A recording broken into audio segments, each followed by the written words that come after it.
Part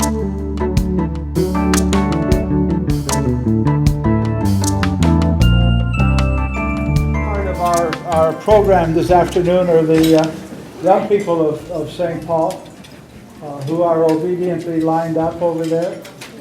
And here they come. They look like they can hardly wait.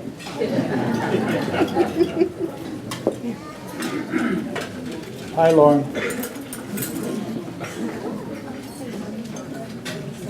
You need the microphone? Me and Lindsay need the microphone. Who? Me and Lindsay. For any of the youth that are in the crowd, if you want to come up, you can finish eating after. Yeah, me and you get the Thank you. Yeah, Jerry's good. Do they need the microphone? Yeah, me and Lindsay are using the microphone. You guys will use the microphone? That would be good. You're going to use the microphone? We don't know the words. It's 98. Yeah, we're gonna get it fast. Yeah. No, we're gonna stay right here. No, here we go.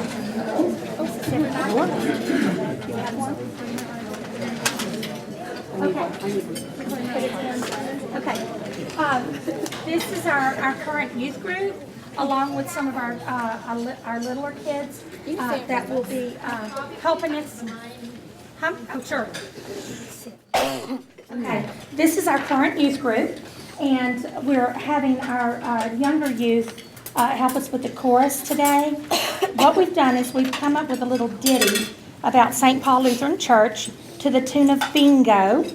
And so everybody knows the chorus, the B-I-N-G-O and all of that. So if you'd like to fall in and help us with the chorus, that would be great. And then we'll kind of go from there. Now, kids, any of you that are eating, once you finish, you can go back. Okay? Okay. But Do we tell need them this? the bingo is really St. P-A-U. Oh, yeah. Bingo. It's not bingo. It's The tune is. So the tune is to bingo, but it's Saint P-A-U-L, Saint P-A-U-L, Saint P-A-U-L, and go and serve God's children. So that's what we're going to be saying. So, okay? Okay. Ready? Okay, let me get over here. Okay? Okay, ready? Okay. Okay. In 1956, a few began our mission. Saint P-A-U-L, Saint P-A-U-L, Saint P-A-U-L, and go and serve God's children. A storefront first, and then we moved, and now we're in the round. Saint P-A-U-L, P-A-U-L, P-A-U-L, and go and serve God's children. Folding chairs, those orange ones too, and now we have real pews. Saint A-U-L, A-U-L, A-U-L, and go and serve God's children. From 3 months old to 98, and we are God's children. U-L, U-L, U-L, and go and serve God's children. Jesus died so we could live forever in His heaven. L, L, L, and go and serve God's children. We are blessed, and it's time now to seek all those who need us. And go and serve God's children. Go in peace and serve the Lord and give God all the glory. Saint P-A-U-L, Saint P-A-U-L, Saint P-A-U-L, and go and serve God's children. You guys want to sing next Sunday? I wanted to tell you that this candle is lit, and they said that when it goes out and burns down, I can quit.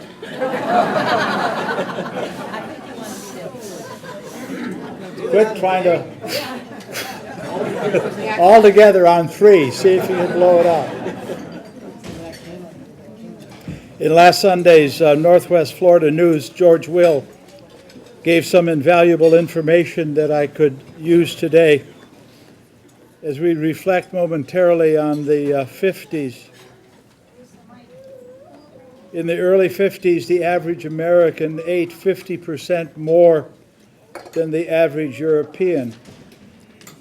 America, which represented 5% of the world's population, controlled 95% of the world's wealth. Americans made most of everything that they consumed, and 99.93% of all of the new automobiles that were sold in 1954 were U.S. brands. In 1958, the Lincoln Continental was 19 feet long. And before television arrived in 1950, 40% of the population had never seen a television program. As a matter of fact, that was one of the attractions that drew me to dating Carol. Because her family had a 12-inch black and white television set in their living room. And before and after each date, they allowed me to watch for a while. What do we have today that we didn't have then? Well, we didn't have ballpoint pens, we didn't have credit cards, we didn't have power steering or dishwashers or long-playing records. And stop and think for a minute about the words that we no longer use that we used back then. Icebox, dime store. The dime stores have been replaced by the big box stores now, I guess. Bobby socks. Here's one that a lot of you will remember, panty raids and canasta. In those days, security was so lax at the White House that a woman broke away from the tour she was on, wandered through the building for 4 hours, setting small fires. When they finally caught up with her and found her, she was taken to the kitchen, served a cup of tea, and sent on her way. And no charges were filed. In that kind of world, St. Paul Lutheran Church was born. Pastor Frank Palkinen began to develop a mission and accomplish that task in a year. And you and I are the benefactors of those early days that come together to celebrate and thank God for the past 50 years and pray that the next 50 will be a blessing to the community, to the church at large, and to those who are and will be members of this congregation. You end an era with an interim pastor assigned to make a transition from one pastor to the next, and we make that transition from one half century to a new half century. Your new pastor comes as you face the crossroads of St. Paul in your history and think of your future. The committee approved me being the MC for this program primarily because everyone else they asked said no.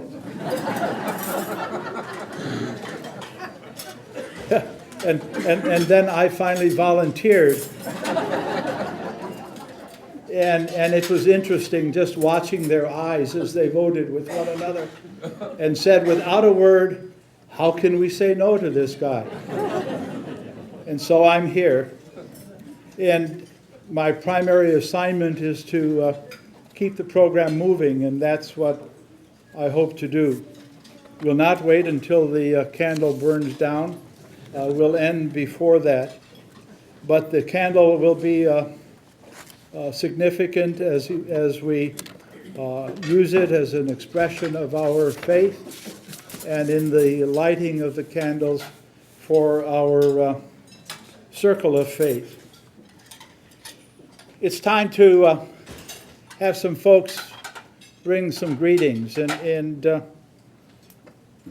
I want to start with the person who is last on the list because he may have to be the first to leave. And since none of us control how long anyone else will speak, he doesn't want to take a chance. And since he was gracious enough to allow us to sit at his table so we could go first through the line, we'll ask Bishop Benaway to bring us greetings. Thank you.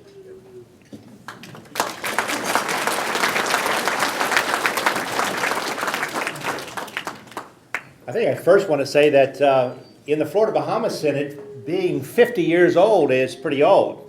I know a lot of you folks come from up north, and those congregations, many of them are celebrating 200th anniversaries or 250, things like that. But here in Florida, we have very few congregations that are over 50 years. We're coming into a whole lot more because there were some years that we did a lot of development and building of churches. And by the way, I think we still could do that kind of development if we had the money, could afford the property, and could place the churches. But there was a period of time in the 60s that we were able to plant a lot of churches in a lot of places. So we will have a lot of churches celebrating 50 years in a fairly short time. But right now you're on that side of the senior side of our congregations. And as such, we always have to look to you for some of our strength and support. So we give thanks to you for your mission, your ministry, and for the work you do in the great church, and for that I'm always thankful. I've been privileged to be at your congregation several times, which is a lot more than most of the congregations I'm able to get to visit, especially on Sunday mornings. Folks often forget how difficult it is to get to 220 congregations in a period of time on Sunday mornings especially. You figure out the math and you begin to realize why it's difficult to get there. But I've had the joy to be with you several times. I mentioned in my sermon this morning the seasons of the church year. Well, certainly congregations and personal lives, we go through seasons as well. We have our falls, we have our winter, and we have our springtime, and the buds are beginning to bloom, and we know new things are about to happen. And then we know that summer indeed will be coming. And for you, I think you're at that point where you know that the buds on the tree, and the leaves are beginning to unfold and open up, and as fragile as they may be. And I just want to share that joy as you move forward now, both into your next 50 years, and also as you're welcoming a new called pastor. Certainly, I look forward to that celebration with you. And I know it's an exciting time for you, and summer is coming, as the Lord said in the gospel lesson today. I offered Al, by the way, an opportunity to do another interim for me in Miami, and he refused immediately. I don't know where his humor was in that, but he said no. He said, now maybe in another day I would have, because I think they had children down there at one time, but at this point in time it's not as appealing to him, so he's not going to the Keys, or he's not going to Miami for me. So we'll find another place for him. And thank you for having us here. Thank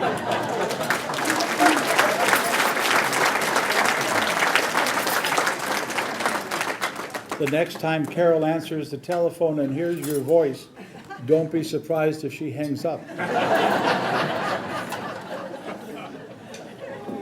I was going to use that same incident about you coming in last night and greeting me and telling me that you had another assignment for me in Miami, and that I responded by saying, see my booking agent. But both of them end up, thanks but no thanks. Only because it was going to be too short of a time. See, I like long-term ones. You know, let's just go on and on and on and on and on. One of the people who we have heard from in this preparation for our celebration is the pastor of St. Paul from March of 68 to April of 78. And Pastor Harold Deal. And he sent us a letter, and Mr. G is going to read it for us. To us. For him. You have it? I have it. Oh, thank you. Thank you, Pastor. When Barbara Lynn called and asked me if I'd read this letter, I said, well, I'd be honored to read it. I did not know Pastor Deal, and she said, well, a lot of people there didn't know him, so that's all right. And after reading it, though, I wish I had known him, because there's just a spirit that this letter just exudes, a spirit of Christian love and pastoral care that comes through his words, and it just makes me see what a wonderful human being he was and how fortunate we were to have him. I'm going to read what he wrote you. Dear friends of St. Paul, we were honored to receive your invitation to attend the big event on December 3rd. We would like nothing better than to be there with you. But while our spirits are more than willing, our octogenarian bodies are less able to take that long trip, over 1,300 miles round trip by car, and our flying days are over. As we remember our 10 years among you, Ash Wednesday, 1968, to April the 22nd, 1978, we thankfully recall that decade of our ministry as richly satisfying. Harold was ordained on April 16, 1947. Next June, at the Maryland Synod Assembly in Gettysburg, he will be honored for 60 years as a Lutheran pastor. And that same month, Miriam and I will observe our 60th wedding anniversary. It was my great blessing to have Miriam as a co-worker.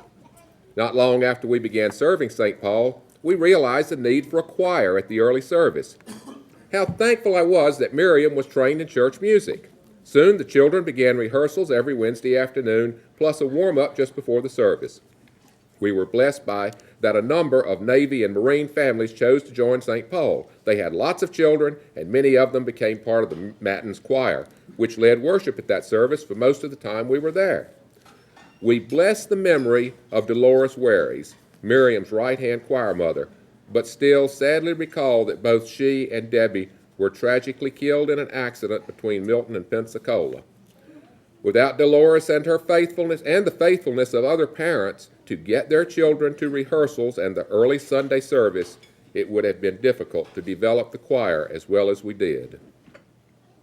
Our most memorable moments would include the surprise celebration for our 25th wedding and my ordination anniversary, baptizing Vietnamese Pham family of 7, that Easter sunrise service seated on recycled railroad ties on the back bank of the educational building, using lighted candles to combat the fog.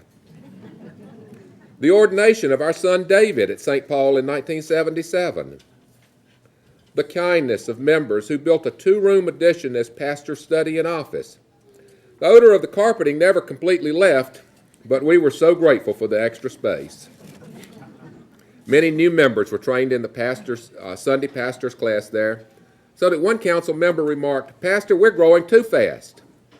In modern church growth terms, we stopped being a mission congregation and instead became a missional church, with ever greater challenges to spiritual growth, community outreach, and social ministry opportunities. We felt blessed to have our own children walk part of their faith journey at St. Paul with its strong emphasis on youth and confirmation ministry. Back then, too, St. Paul had its trials and tribulations, just as you have had for the last few years. But the Spirit helped you overcome your hurricane damage and your sadness at losing a pastor by leading you on to a bright and challenging future. We know that a congregation is a mix of personalities, opinions, ideas, and sometimes even theologies. We pray that St. Paul will always have a healthy diversity of worship preferences and concern for the world beyond the church walls. Remember, Jesus did not die for the church, but for the world. John 3:16. The church is always called on to be salt to flavor society, manna to feed a hungry world, and the prophetic courage to speak truth to the powers and principalities of this world. So, on this occasion of your 50th anniversary, we pray for all of you and for a reinvigorated mission for Christ and his gospel. You will always be in our prayers. Yours in Christ, Harold and Miriam Deal.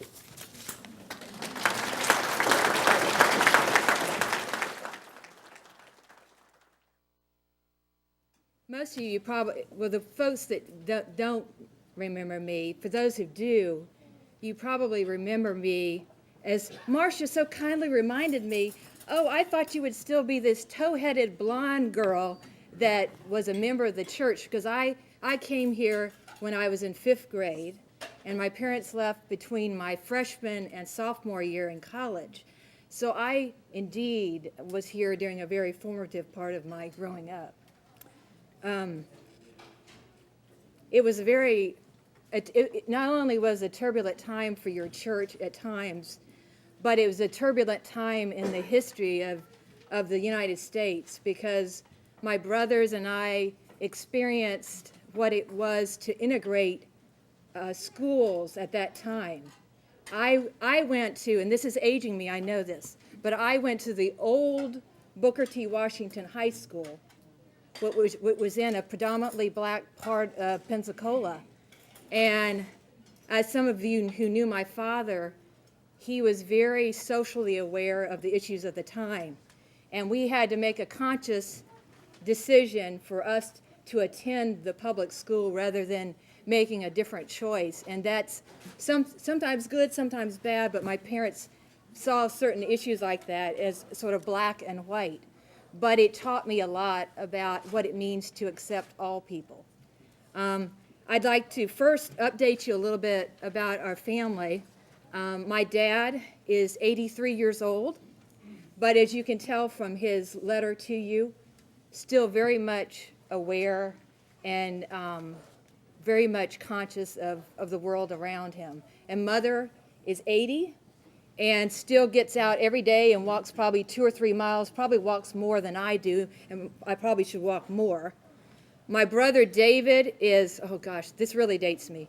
He is 55 years old, and he is a pastor as well as his wife in Pennsylvania. They have one daughter that's 24, Sarah, and she's in a doctorate program. My brother Steve is, there's a theme here. We're all, what could we do? We were born to a pastor. My brother is in Costa Rica. He oversees the work of the Lutheran Church in Central America, and he has 2 stepdaughters.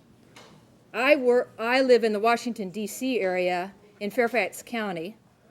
My chosen work is to work with older adults that have dementia. And I have 2 sons. I know I don't look old enough. Please say that. I have a 20-year-old who is a sophomore at Virginia Tech in Blacksburg, Virginia, and I have a junior who is 17-year-old in high school who thinks he's 25. For me, there was a lot of memories. Mom and Dad mentioned a lot of those to you. A lot of you who are members now don't remember the old church, but that's what I grew up in. And you still retain the old leaky roof. We came in so many times and said, oh no, it's leaking some more, and the plaster started falling away from the seams, and we just sort of, after a while, we just had to turn a blind eye to that. But we had the choir, I call it the choir box. We had a wooden box up on the left-hand side of the old church where the children's choir would sing.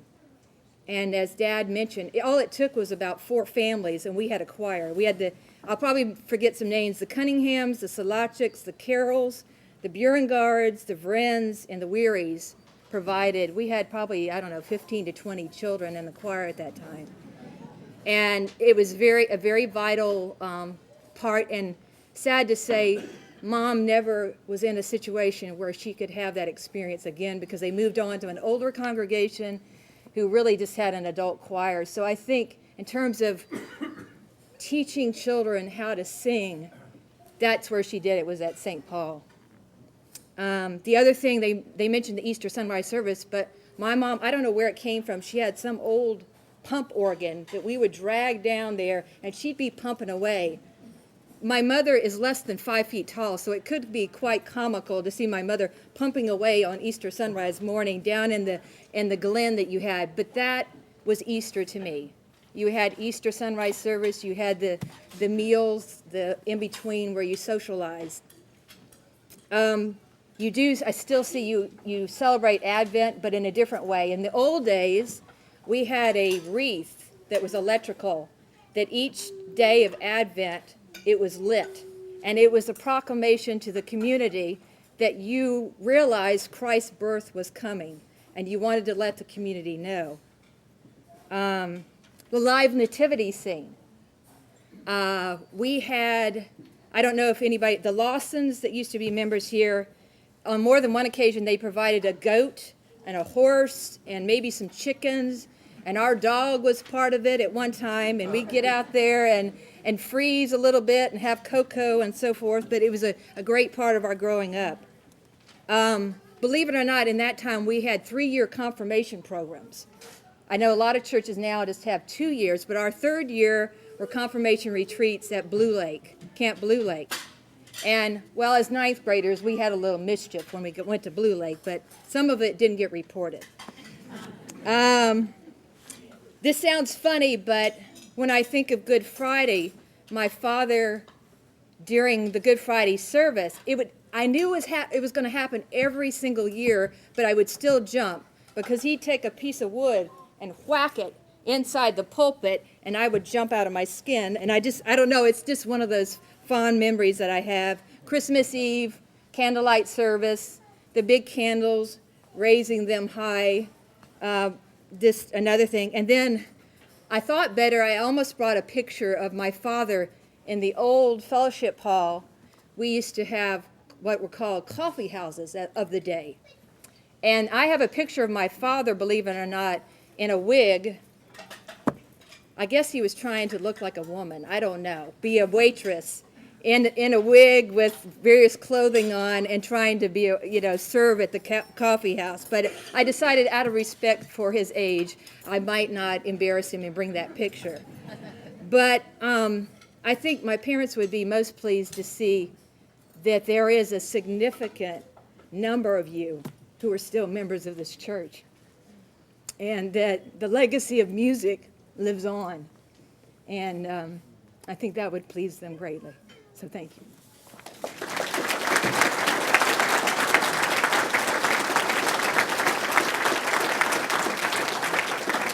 Thank you, Carol. We still have the Advent wreath that's on the flat part of the roof out front, and the first candle was lit yesterday when it was installed, and 1 down and 3 to go. And we'll keep that lighted. You have a picture of your dad in a wig. There is on the bulletin board in the fellowship hall a picture of their pastor as a chicken. And I owe somebody big time for taking those and for displaying them. Janice, where are you? One of the names that I heard from almost day one that I arrived at St. Paul was the name of Wally Meyer, a person who had served the congregation from 89 to 99, who was beloved, who was trusted, who was admired, and probably, if I would have had to follow him, I would have considered it a threat that everybody remembered him so graciously and so fondly. Because as a matter of fact, I said to somebody before I met him that he sounds like he's just a little lower than God. But he's proving today that he's very human, because he forgot his collar. And he looks just like you in a black shirt. So in honor of you, sir, I'll take mine off. And it does. And we'd like to hear from you.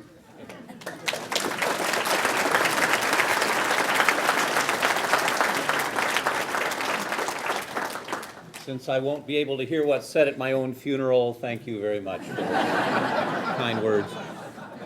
If we're supposed to be reminiscing, here's how good my memory is. I did leave my collar in Tampa.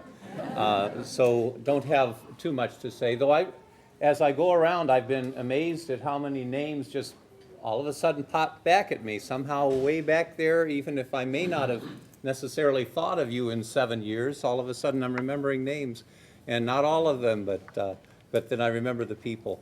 And as I see you, I also remember different stories. I heard in the prayers this morning that the Rasmussens are not here. I probably should have called them before, and asked permission to use their name, but I didn't, so I will.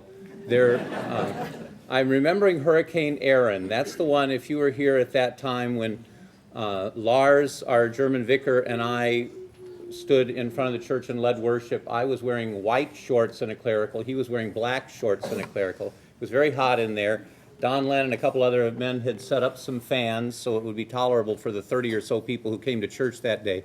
The first one to show up was Russ Rasmussen. He came to the front door, and I thought, great, a customer. And I opened the front door, and his wife was still in the car, Helen, and he said, "Is the air conditioner running?" And I said, "No, it's not running." I think it came on a Thursday, if I remember correctly, Hurricane Aaron. And he said, "Okay, I'm going to take my wife. We don't have air conditioning at church at home either. I'm going to take her to Denny's this morning." And then he started leaving, and he turned back and said, "Oh, here's my offering envelope." And he left. That's faithful people. I really only remember good things. I used to play a little bit of basketball, and we got slaughtered almost always. One year we had a 2-win and 22-loss season. So I only remember the good things. I hardly remember anything. But I remember a half-court shot I made at San Antonio Junior College. I remember that very clearly. And that's about it. And when it comes to remembering things here at St. Paul, I don't know. They're all good. It was including the hurricanes as well as the good weather. Because Jesus Christ, our Lord, was with us. And many times, certainly as I go around and talk to different ones who have lost loved ones either while I was here or since that time, Jesus Christ is our Lord and our Savior, and they're all good, all of the things that happened. Many, many good memories, and none, I can't think of anything, though I know I forgot a lot of basketball things that were terrible, but I cannot think of anything. It was a wonderful time here.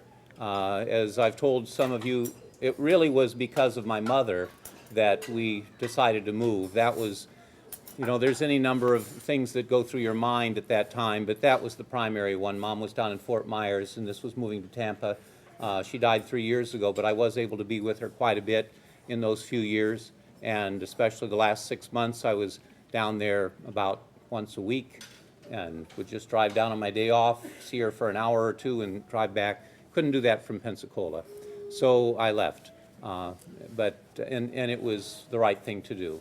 But so many good memories, and as I even still now looking around at faces, I remember your stories and the way they're a part of my stories, and all of it together a part of God's stories, and a story that's still continuing on.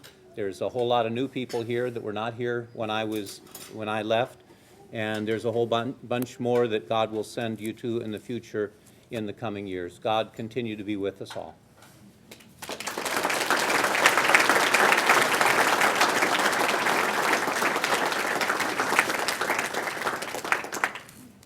I guess that's one of the real pluses of parish ministry. I initially went into parish ministry thinking that ministers only worked on Sundays. But I have to admit that there are a few that I know who do that, but not many. But one of the real gifts is to be able to mingle with and become a part of so many lives and have so many lives become a part of us. And so I know what you're talking about. And all of the memories, even some of those that are a little shaky, are good memories, because somehow God is able to touch all of those. I want to deviate from the program long enough to introduce the committee. They're going to kill me for this. But since this event is the last, it means that they won't meet again. So we'll ask them to stand and come up front. Don't look at me like that, Linda. Judith Oldenburg, Evelyn Tucker, Rita Dye, Ernie and Monine Cunningham are chauffeuring the bishop. Marilyn Welkner, Tim and Nancy Gibbons, Harry and Ann Harvey have moved to Pennsylvania. It's snowing there today. Sandy Kosowski, Susan Wold, and Linda Burkholder and Barbara Lynn, the two co-chairs of the committee. Would you come up, please?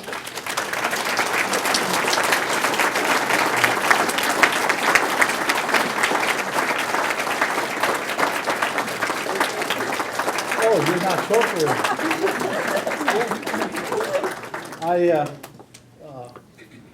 I started meeting with the committee because I didn't want Tim to be the only one who had all of the fun meeting with these women. And they met monthly, sometimes almost weekly. And the other day, as they were gathered around the table about the size of these round tables here, trying to figure out how to be creative with a centerpiece, I knew that it was good that we were coming to an end because 9 people could not decide what was going to happen. Now they're wondering, what are we going to do with our Mondays? So if any of you have anything for any of these women to do, and gentlemen, call them because they're more than ready. Thank you, folks, for a terrific year. You have done beautifully. We appreciate it.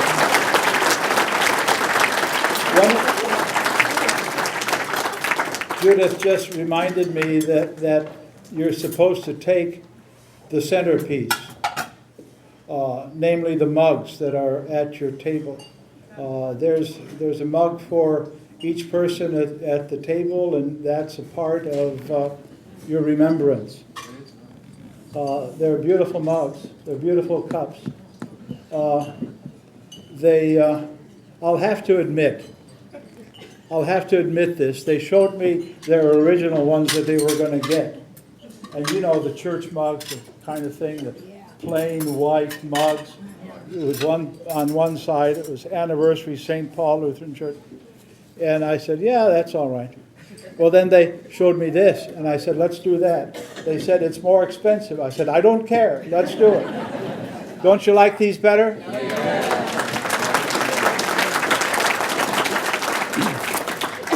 You're welcome. One of the things that St. Paul has been blessed with down through the years is terrific music. And we heard that gift of music last night at the concert, and again this morning as a part of the prelude. And we've imposed on Cecil, where is he?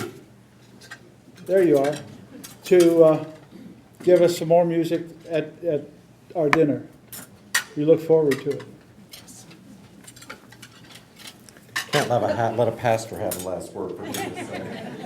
I think that Charles deserves a hand because your service this morning was fabulous.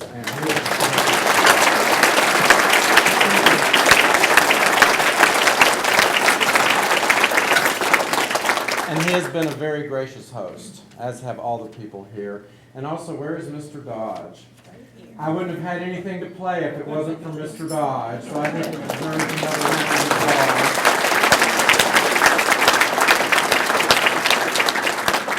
Now, as I hear people wax eloquent about Lutheranism, wonderful thing. I'm glad I'm in Lutheran land. Methodist land doesn't usually have an open bar. But having said that, talking about 3 years of confirmation, I was raised in the Southern Baptist Church. You walk down front, say I do, and they throw you in a pool. I figure that it takes care of you. Actually, my father baptized me. He picked me up out of the pool and he dropped me again. It still didn't take.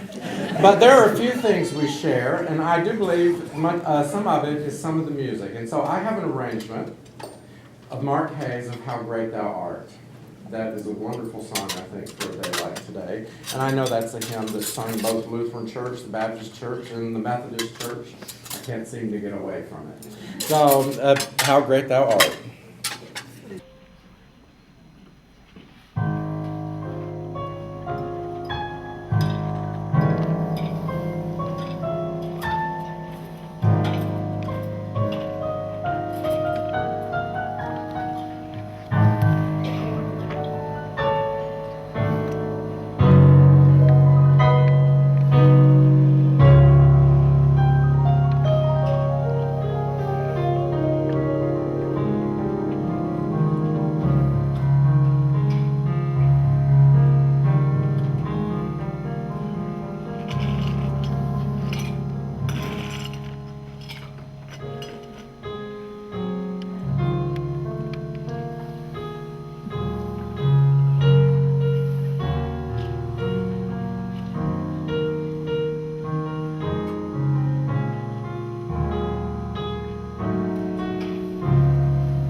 1956 was Betty Bross and Lou Leitenberger. 1961, Patty Paulson. 1962, Ernie and Moonine Cunningham.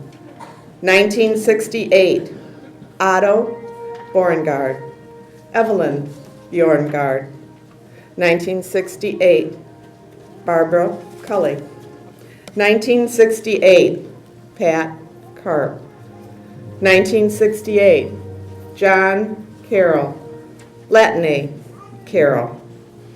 1969, Raymond Oldenburg, Judith Oldenburg. 1969, Ron Sadlacek, Marcia Sadlacek. 1973, Mary Pat Forgy, Don Lynn, Barbara Lynn. Ron Moore, Gladys Moore. 1974, Cheryl Auerbach. Bob Dye, Rita Dye. Sharon Livingston. 1975, Allison Hoffman. Don Verin, Ann Verin. 1978, Chuck Glassmeyer, Sid Glassmeyer. 1978, Pat Malone, Lily Malone. Jan Funches, Ellen Funches, Ann Funches Stansel. 1979, Andy Andrus, Sally Andrus. 1981, Tim Gibbons, Nancy Gibbons. Bob DeLisser, John Dodge, Karen Schrader, Jerry Sellen. 1982, Kay Shavers, Tammy Brown. 1983, Jim Tucker, Evelyn Tucker, Judy Taylor. 1984, Marilyn Welkner. 1985, Tom Silty, Millie Mitrovich, Louise Sprock, Glenn Schaefer. 1986, Russ Rasmussen, Helen Rasmussen, Yvonne Jensen. 1987, Keith Brandt, Susie Brandt. 1988, Ruth Blackman, Warner Fleming, Joanne Fleming. 1989, Joan Evans, Eddie Gibbons, Regina Gibbons. 1990, Jeremy Blackman, Sherry Schaefer, Donna Funk. 1991, Brent Funk, Brenna Funk, Crystal Gibbons, Randy Sides, Benny Sides, Shaylin Sides, Jerry Soufflo, Christy Soufflo, Jeremy Soufflo, Lori Wilkinson. 1992, Dan G, Johanne G, Jennifer G, Stan Nurnberger, Ruthie Nurnberger, Joshua Soufflo. 1993, Josh Blackman, Farrell Foster, Marion Foster, Molly Funk, Shirley Gibbs, Jerry Stoner, Rosemary Stoner, Charles Tucker, Tim Tucker, Gisela Vogentantz. 1994, Dave Spangrud, Lori Spangrud. 1995, Larry Burkhalter, Linda Burkhalter. 1996, Jack Harum, Mary Harum, Christy Soufflo. 1997, Sam Spangrud. 1998, Mary Bruns, Joe Funk, Skip Hausch, Ann Hausch, Donna Gibbons, Eddie Gibbons, Doris Leitenberger, Jerry Kosowski, Sandy Kosowski. 1999, Josh Hamilton, Lydia Hamilton. Dale Merritt, Darlene Merritt, Pam Merritt, Jay and Scotty Robinson, Jean York. 2000, Jim Miller, Connie Miller, Greg Moore, Monica Moore, Dennis Pichelle, Dawn Pichelle, Hal Wold, Susan Wold, Webb Johnson, Ruth Johnson. 2001, Larry Brovold, Eunice Brovold, Lynn Mueller, Sharon Mueller, Sammy Tucker, Isaac Western. 2003, Harlan Bross Jr., Jack and Dallas Goodrich, Ken Goodrich, Susie Goodrich, Sam Miller, Hannelore Miller, Dave Seiler, Gloria Seiler, Carolyn Stevens, Riley Stevens, Tom Vogel, Judy Vogel, Claire Western. 2004, Francis Bannon, Vince Esposito, Ruth Esposito, Nancy Geiger, Gail Hugus, Francis Mobley, Gloria Wolf. 2005, Bob Baldwin, Helen Baldwin, Pastor Beener, Carol Beener, Jack Early, Becky Fosha, Pete Morgan, Cheryl Morgan, Lindsay Morgan, Jonathan Morgan, Kyle Morgan, Michael Ulrich, Francisca Ulrich, Hans Ulrich. 2006, Dan Barradin, Linda Barradin, Lauren, Hannah, and Stephen Barradin. Pastor Cohn, Yvonne Cohn, Jim Cooper, Marlene Cooper, Janice Crane, Jim Livingston, Margaret Rogie, Mark Schultz, Heather Schultz, Erica Stamets, Jim Olseth, Dee Olseth. Friends of our congregation, we would like to please invite you now. Fred Cully, Ellen Funk, Beth and Steve Demme, and Peter and Hannah, Bob Moulton, Roy Wilkerson, Carol Dio, Pastor and Geneva Meyer and Johanna, Cecil, Diane, Kevin, and Aaron Bachman.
Pastor Cohn is going to deliver our benediction.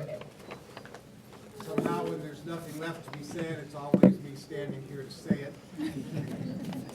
Fortunately, these words I know. whether we're talking 50 years or 500 years or 2,000 years or even 5,000 years, the words have always been the same. May the Lord bless us and keep us. May the Lord's face shine upon us and be gracious to us. May the Lord make his face, may the Lord lift up his countenance upon us and keep us in his peace. Amen. Amen. Let us now go forth in that peace and serve the Lord. Thanks be to God.